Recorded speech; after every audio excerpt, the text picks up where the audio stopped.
Welcome guys, welcome back to my YouTube channel. आज पढ़ेंगे हम इंग्लिश का एक बेहतरीन सा टॉपिक जिसका नाम है कन्फ्यूजन वर्ड्स। चलिए तो शुरू करते हैं बिना देर के हुए। पहला क्वेश्चन है आपका, in that queen's dash there was peace. इसका मतलब होता है क्वींस का जो है रेन, रेन या रैन या रेन, मतलब क्वीन के जो शासन में होता है, शासन का जो अर्थ होता है वो होता है रेन, REIGN, शासन से संबंधित होता है। तो इसका उत्तर हो जाएगा आपका रेन। नेक्स्ट क्वेश्चन है आपका, not everybody shares my dash, यानी कि नॉट एवरीबडी माने कोई भी नहीं, शेयर्स माने करता है किसको, इसमें आएगा प्रिंसिपलिटीज, पर्सनलाइटीज या फिर प्रिंसिपल्स या प्रिंसिपल्स। तो दो तरह के प्रिंसिपल होते हैं। अगर ए आए पहले तो उसका मतलब तो होता है आप जैसे क्या बनना चाहते हो, अध्यापक।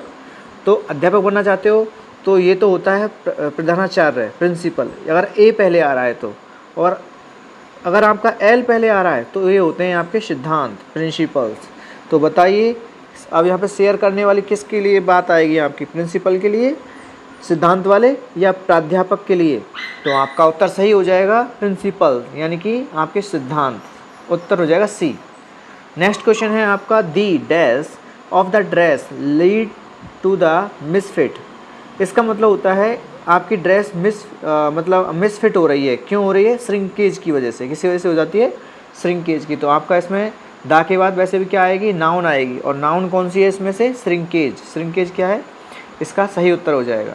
नेक्स्ट क्वेश्चन है, I wish I had seen the show last night, I heard it was dash a good performance. तो देखो गुड आ गया है इसमें, तो इसका मतलब गुड क्या है, कि एडवर्ब, सॉरी वर्ब, एडजेक्टिव है। तो इससे पहले क्या आएगा, कोई एडवर्ब आएगी। तो एडवर्ब बताओ क्या आ सकती है इसमें, क्वाइट, क्विट, नन या क्विट। तो इसका उत्तर हो जाएगा आपका क्वाइट। क्या हो जाएगा, quite. It was quite a good performance, यह बिल्कुल कैसी थी, बहुत ज़्यादा अच्छी परफॉर्मेंस थी। नेक्स्ट क्वेश्चन है, my parents dash from Pakistan in 1947। तो इसमें आएगा एमिग्रेटेड, एक्साइल्ड, माइग्रेटेड या इमिग्रेटेड।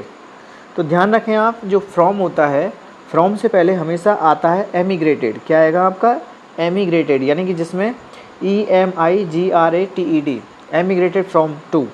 एमिग्रेट का मतलब होता है कहीं से आना, और एक होता है इमिग्रेटेड, इसका मतलब कहीं को जाना, यानी कि इसके बाद हमेशा टू आएगा। इमिग्रेटेड से बाद टू आता है, और एमिग्रेटेड के बाद आपका फ्रॉम आता है। ठीक है, तो इसका उत्तर हो जाएगा आपका ए। और एक्साइल का मतलब होता है देश निकाला, यानी किसी देश से ज़बरदस्ती बाहर निकाल देना ही एक्साइल कहलाता है। माइग्रेट के लिए दोनों चीज़ आ सकती हैं। माइग्रेट सामान्य अर्थ में यूज किया जाता है। नेक्स्ट क्वेश्चन है आपका, she has given her dash to the proposal. तो ये तो क्या होता है, एक्सेप्ट करना होता है या एसेंट करना होता है। ठीक है, तो इसका उत्तर हो जाएगा ASSENT। इसका मतलब होता है स्वीकार करना या सहमति देना। सी हैज़ गिवन हर, उसने अपनी सहमति दे दी, टू द प्रपोजल, प्रपोजल के लिए क्या दे दी, सहमति दे दी।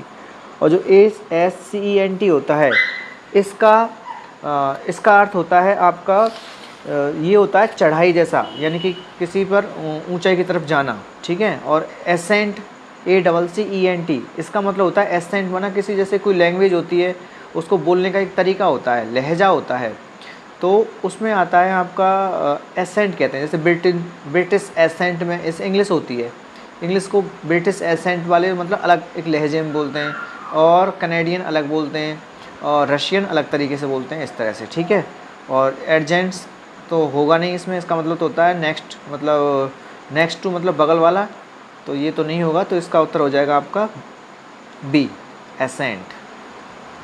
नेक्स्ट है आपका, the government confirm the dash for the college building. तो यानी कि गवर्नमेंट ने क्या कंफर्म कर दी है, क्या जगह। तो जगह के लिए क्या आएगा बताओ, साइट आएगा, या CIT वाला साइट आएगा, या स्लाइट आएगा। तो इसका उत्तर हो जाएगा आपको साइट में तो नज़ारा होता है, तो वो क्या कंफर्म करेगी, साइट नज़ारे को कंफर्म थोड़ी ना करेगी। साइट का मतलब होता है जैसे ठेकेदार वगैरह होते हैं ना, जो कहीं काम पे जाते हैं, कहीं काम चल रहा होता है, तो उसको कहते हैं मैं अपनी साइट पे जा रहा हूँ, तो वहाँ SIT यानी ये वाला वर्ड आएगा। और CIT जो होता है इसका मतलब हवाला देना होता है, उद्धृत करना जिस तरह से। स्लाइड तो हल्का सा, और स्लाइड का मतलब होता है हल्का, तो इसका आपका उत्तर हो जाएगा site, SITE site. Don't dash over the past, तो इसका मतलब क्या होता है, डोंट मना ओवर द पास्ट, तो वेल वेल, तो वेल का मतलब तो होगा घूंघट होता है, VEIL घूंघट। वेल, वेल का मतलब होता है VAL वेल। वेल का मतलब एक तरह से हम यूँ कह सकते हैं जैसे वैली होती है, घाटी होती है, उस तरह का मतलब है। और वेल माने कुआं होता है, और वेल, वेल का मतलब होता है विलाप करना या दुख मनाना। तो हमें क्या करना चाहिए, don't well over the past, हमें पास्ट का दुख नहीं मनाना चाहिए, विलाप नहीं करना चाहिए। नेक्स्ट क्वेश्चन है the generally dash the time table every year, तो इसका मतलब होता है जो हर साल क्या होता है, टाइम टेबल हमेशा चेंज होता है। तो चेंज होने के लिए जो वर्ड आता है वो आपका अल्टर आएगा या ऑल्टार आएगा। ऑल्टार तो इसको कहते हैं वेदी होती है, जैसे कि वो क्या कहते हैं पुरानी चीज़ें, क्या कहते हैं सिंधु सभ्यता और इनमें जो चीज़ें निकलती थी पुरानी, जो अर्थी वगैरह की जो जगह होती थी उनको वेदी कहते हैं।